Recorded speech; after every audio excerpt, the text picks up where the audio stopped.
Bonjour tout le monde, officiellement bienvenue à ma première capsule vidéo. Je suis vraiment contente de la faire, mais je suis aussi un peu gênée de la faire.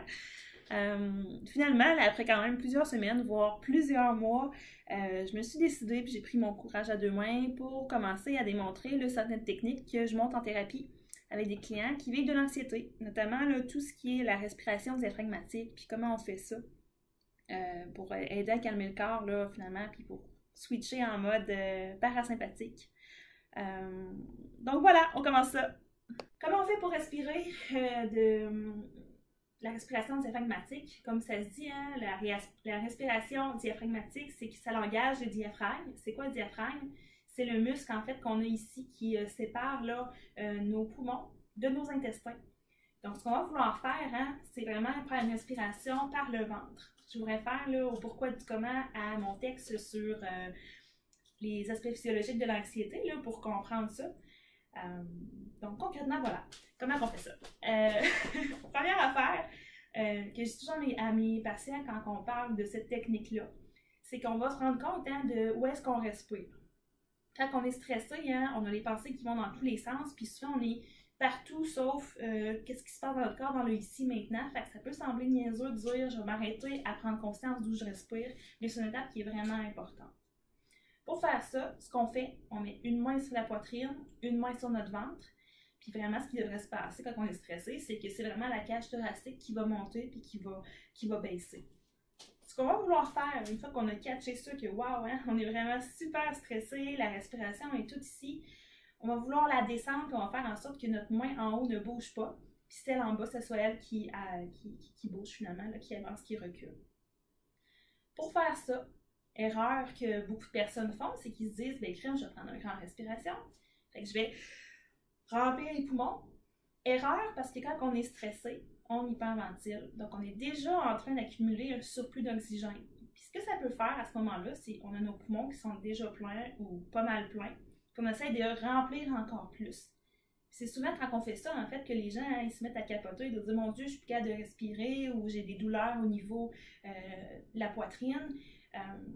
C'est sûr, ça fait mal parce que quand on prend une grande respiration, on va essayer de respirer par-dessus ça, là, on atteint notre capacité maximale, dans le fond, puis c'est impossible.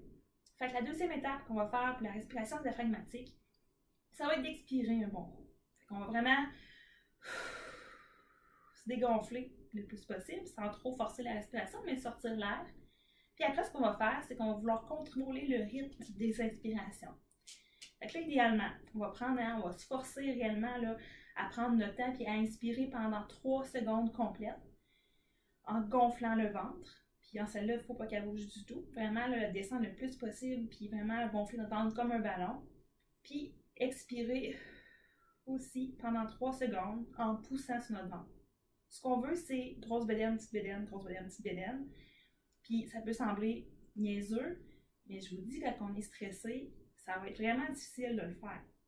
Les pensées vont aller partout, puis plus que ça, vous allez être même pressé à respirer.